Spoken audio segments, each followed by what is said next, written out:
Who is your favorite SpongeBob character? Well, mine is Fred. I'm a Luca, a 3D pen creator, and today I've been making Fred with my 3D pen. To begin Fred, it starts with the frame.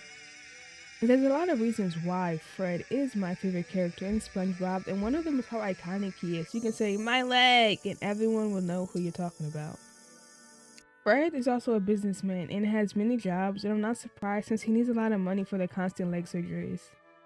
Once the front frame is done, I begin making the side frame. Fred has been a character in SpongeBob since the start of the show, starting in season 1, and he has now been in over 100 episodes. To make Fred 3D, I cut the side frame in half and attached both pieces to the front. That gave me the basic shape to work with.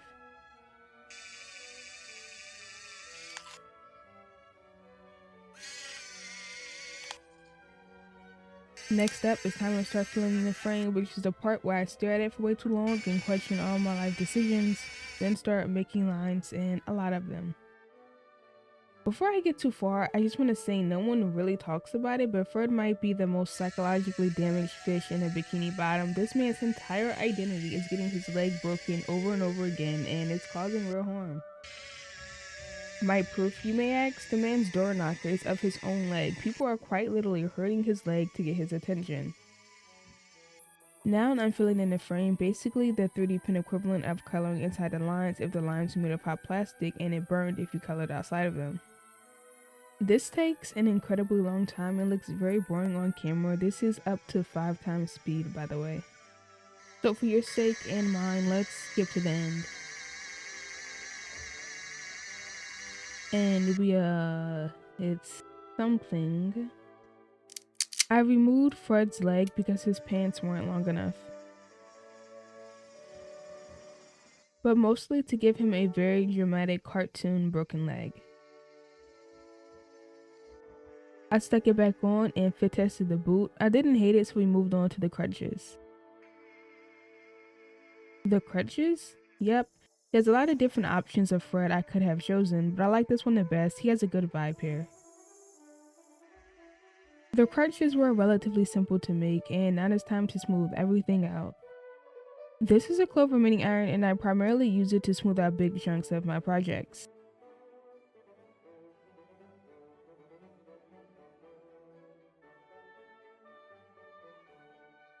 For some reason, this was so slippery.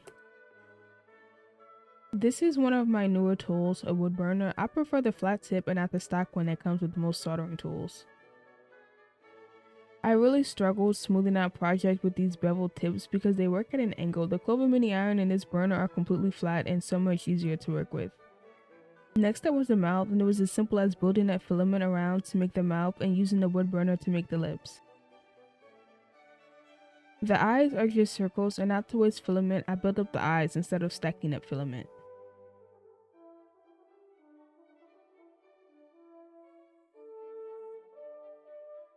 Next was smoothing out the eyeballs themselves.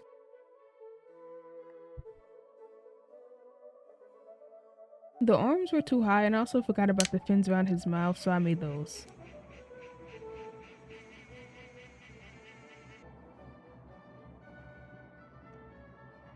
When I made this frame before, I included the fin part into the frame. For some reason, I didn't add a line to this template, so I forgot it was the fin. I had to flatten it back to add this on.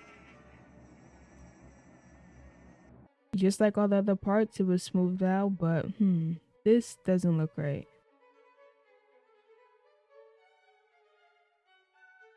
Then I realized the top part of the back fin is a bit lower, and that fixed it. The arms were added back into the correct spot.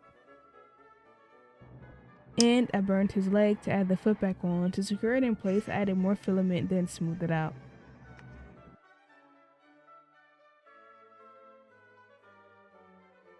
Then I broke his leg again because my family said it looked weird. This time I didn't make it as long.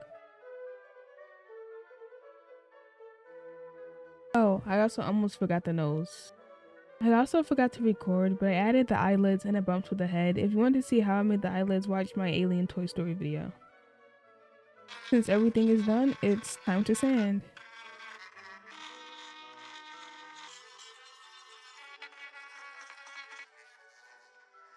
And of course, like always, I hand sand all the parts again.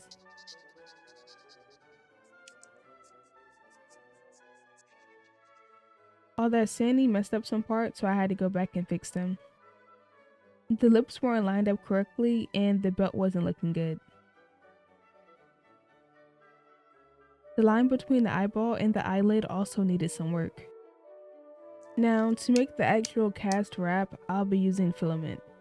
I cut some pieces off and then smoothed them out.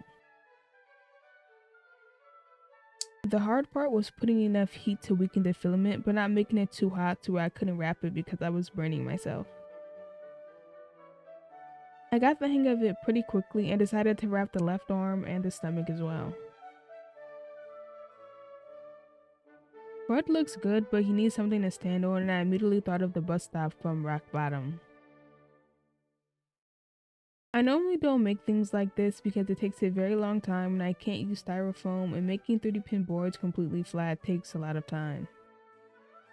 Not to mention the time it takes to fill it in, but Fred is iconic and deserves something worthy of him, and what's more iconic than the most memorable episode of SpongeBob?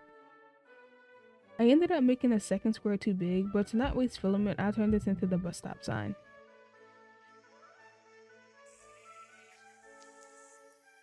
To make this go a bit faster, I made two signs and stuck them together.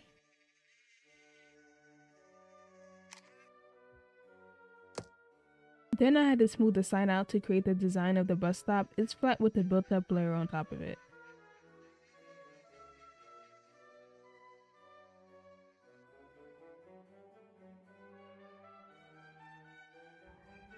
The easiest way to make sure the letters fit is to make them darkly on the sign. To make the sign able to stand up, I made a lump of sand.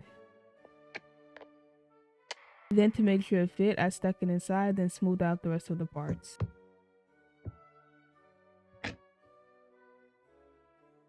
Yay, more sanding, but faster.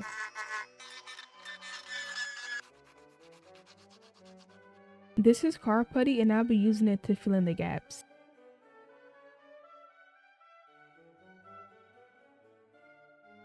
"2,000 years later." I sanded the car putty off and sprayed it with a black primer filler that also needs to be sanded.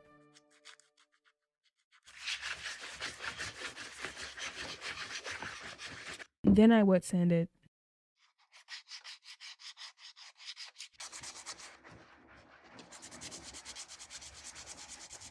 Finally, it's time to paint, and I started with the background. The floor part got painted yellow, and while I waited for that to dry, I painted the wall green. I had no idea how to mix the colors correctly, so I kinda did whatever, and it didn't turn out that bad. Why pay for art classes when you can just watch me? The yellow annoyed me, so I mixed it with green. I hate yellow. There's these little seaweeds in the background, so I made sure to paint them on. While those were drying, I added some lighting to the bus stop sign. Then back to the seaweed to add light green.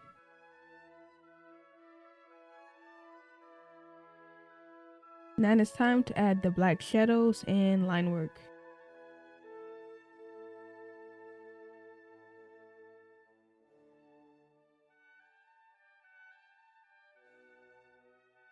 The sign got painted red and I used glue to add the light blue letters.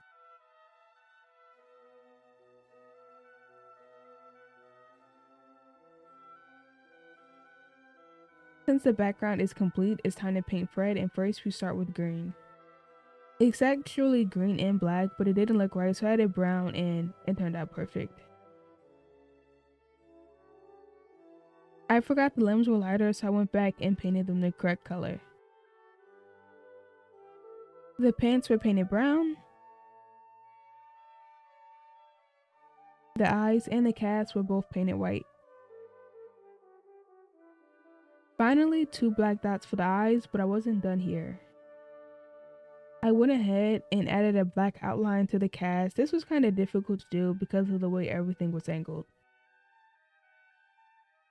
The last things that needed to be added were the black lines on the fins. Fred is done and I think it turned out pretty good.